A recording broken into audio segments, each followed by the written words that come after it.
Take দুনিয়ার ইতিহাসে এমন কিছু সিদ্ধান্ত আছে যা পুরো ইন্ডাস্ট্রিকে বদলে দিয়েছে। আজকের আলোচনা ঠিক তেমনই একটা ঘটনা নিয়ে। স্ন্যাপচ্যাট কেন ফেসবুকের বিলিয়ন ডলারের একটা বিশাল অফার ফিরিয়ে দিয়েছিল। চলুন এই অসাধারণ গল্পের গভীরে যাওয়া যাক। সময়টা ২০১৩ সাল। ফেসবুকের প্রতিষ্ঠাতা মার্ক জাকারবার্গ স্ন্যাপচ্যাটের জন্য একটা অফার নিয়ে এলেন। আর সেটা কোনো যেমন তেমন অফার ছিল না, কোনো স্টক বা অন্য কোনো জটিল হিসাব নয়, একেবারে সলিড ক্যাশ, $3 বিলিয়ন। আর এখানেই কিন্তু গল্পটা একটা অবিশ্বাস্য মোড় নেয়। স্ন্যাপচ্যাটের সহ-প্রতিষ্ঠাতা ইভান স্পিগেল, যার বয়স তখন মাত্র ৩০, এই মাথা ঘুরিয়ে দেয়া অফারটা সরাসরি প্রত্যাখ্যান করে দিলেন। কিন্তু কেন? মানে একজন তরুণ উদ্যোক্তা কেন তার জীবনের সেরা সুযোগটা এভাবে হাতছাড়া করবে? আসলে এই কেনর উত্তরটা লুকিয়ে আছে স্ন্যাপচ্যাটের একেবারে মূল দর্শনের মধ্যে। স্ন্যাপচ্যাট তো শুধু একটা অ্যাপ ছিল না, তাই না? এটা ছিল যোগাযোগের একটা সম্পূর্ণ নতুন ধারণা, যা ফেসবুকের থেকে ছিল একদমই আলাদা। দেখুন, দুটো কোম্পানির ফিলসফি ছিল একদম দুই মেরুর। একদিকে ফেসবুক হলো আমাদের জীবনের একটা পার্মানেন্ট ডিজিটাল আর্কাইভের মতো, যেখানে আমরা সবকিছু সাজিয়ে গুছিয়ে পারফেক্টভাবে তুলে ধরি। আর অন্যদিকে স্ন্যাপচ্যাট ছিল ঠিক তার উল্টো, ক্ষণস্থায়ী, একদম অকৃত্রিম মুহূর্তগুলো শেয়ার করার একটা জায়গা। মানে এর মূল আইডিয়াই ছিল এমন যোগাযোগ যা সময়ের সাথে সাথে মুছে যাবে। আর এই আইডিয়াটাই স্পিগেলের কাছে সবচেয়ে বড় ছিল।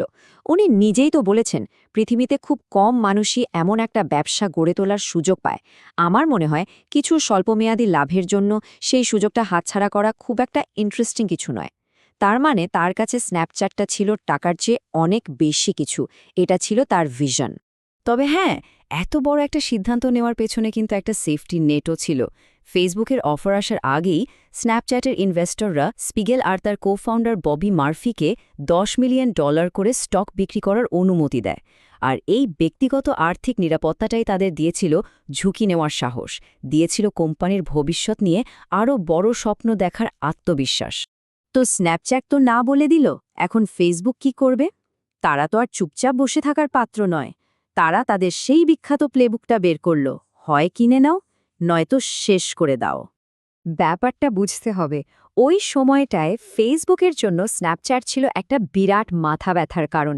কারণ তরুণ প্রজন্ম মানে ইয়াং জেনারেশন ফেসবুক ছেড়ে দলে দলে স্ন্যাপচ্যাটের দিকে ঝুঁকছিল। ফেসবুক তাদের মূল ইউজার বেসের একটা বড় অংশ হারাতে শুরু করেছিল, যা তাদের জন্য ছিল একটা রেড অ্যালার্ট। ফেসবুকের এই অ্যাগ্রেসিভ অ্যাপ্রোচটা এতটাই স্পষ্ট ছিল যে আমেরিকার ফেডারেল ট্রেড কমিশন বা এফটিসি পরে এটাকে একটা নামই দিয়ে দিয়েছিল, বাই অর বেরি স্কিম।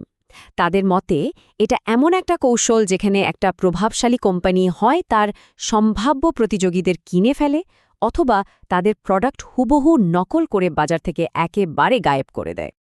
আর এটা যে শুধু স্ন্যাপচ্যাটের ক্ষেত্রে হয়েছিল তা কিন্তু নয়। এর আগেও ২০১২ সালে তারা ইনস্টাগ্রামকে কিনে নেয়। ২০১৩ সালে স্ন্যাপচ্যাট কিনতে ব্যর্থ হওয়ার পর ২০১৪ সালে স্লিংশট নামে একটা স্ন্যাপচ্যাট ক্লোন আনে, যেটা অবশ্য চলেনি। আর সেই একই বছরে হোয়াটসঅ্যাপকেও কিনে নেয়। একটা প্যাটার্ন দেখতে পাচ্ছেন তো? যে কোনো হুমকিকে হয় কিনে নাও, না হলে ক্লোন করে দাও। তো স্ন্যাপচ্যাট যখন ফেসবুকের অফার ফিরিয়ে দিল, তখন থেকেই টেক ওয়ার্ল্ডে শুরু হয়ে গেল এক নতুন যুদ্ধ, যাকে আমরা বলতেই পারি দ্য ক্লোন ওয়ার্স। ফেসবুক রীতিমতো উঠে পড়ে লাগল স্ন্যাপচ্যাটের ফিচারগুলো নকল করার জন্য। আর এই নকল করার সবচেয়ে নির্লজ্জ উদাহরণ কোনটা ছিল জানেন? স্টোরিজ। স্ন্যাপচ্যাট ২০১৩ সালে তাদের signature feature my story launch করে। আর ঠিক ৩ বছর পর ২০১৬তে ফেসবুকের নিজের কোম্পানি ইনস্টাগ্রাম প্রায় হুবহু একই রকম একটা ফিচার নিয়ে আসে, নাম দিল ইনস্টাগ্রাম স্টোরিজ। এটা ছিল সরাসরি অনুকরণ। আর ফেসবুকের এই চালটা দারুণভাবে কাজে দিয়েছিল। ইনস্টাগ্রাম স্টোরিজ লঞ্চ হওয়ার মাত্র ১ বছরের মধ্যে তাদের ডেইলি অ্যাক্টিভ ইউজার হয়ে যায় 250 মিলিয়ন, যা স্ন্যাপচ্যাটের 166 মিলিয়ন ইউজারকে অনেক পেছনে ফেলে দেয়। ইনস্টাগ্রামের বিশাল ইউজার বেসকে ব্যবহার করে তারা এই কাজটা খুব সহজেই করতে পেরেছিল। এই আক্রমণের প্রভাব স্ন্যাপচ্যাটের ওপর ছিল মারাত্মক। তাদের ইউজার গ্রোথ এক ধাক্কায় মাটিতে নেমে আসে। যেখানে তারা প্রতি কোয়ার্টারে প্রায় ১৫ মিলিয়ন নতুন ইউজার পাচ্ছিল, সেই সংখ্যাটা কমে মাত্র ৫ মিলিয়নে এসে ঠেকে। ফেসবুকের এই ক্লোন অ্যাট্যাক স্ন্যাপচ্যাটের রকেটের গতিতে যেন ব্রেক কষে দিয়েছিল। তো এত কিছুর পর প্রশ্নটা আবার ফিরে আসে, স্পিগেলের ওই না বলে দেওয়াটা কি জিনিয়াসদের মতো একটা চাল ছিল, নাকি নিছকি একগুঁয়েমি আর ঔদ্ধত্য ছিল? চলুন আজকের দিনে দাঁড়িয়ে এর ফলাফলটা একবার বিশ্লেষণ করা যাক। আসলে এর উত্তরটা সাদা-কালো নয়, দুটো দিকই আছে। একদিকে দেখলে মনে হবে সিদ্ধান্তটা দারুণ ছিল। স্পিগেল তার কোম্পানির ভিশনের উপর কন্ট্রোল রাখতে পেরেছেন, স্ন্যাপচ্যাট একটা স্বাধীন, শক্তিশালী কোম্পানি হিসেবে দাঁড়িয়েছে এবং একটা সময়ে এর মার্কেট ভ্যালু $131 বিলিয়ন পৌঁছেছিল। কিন্তু মুদ্রার অপর পিঠও আছে।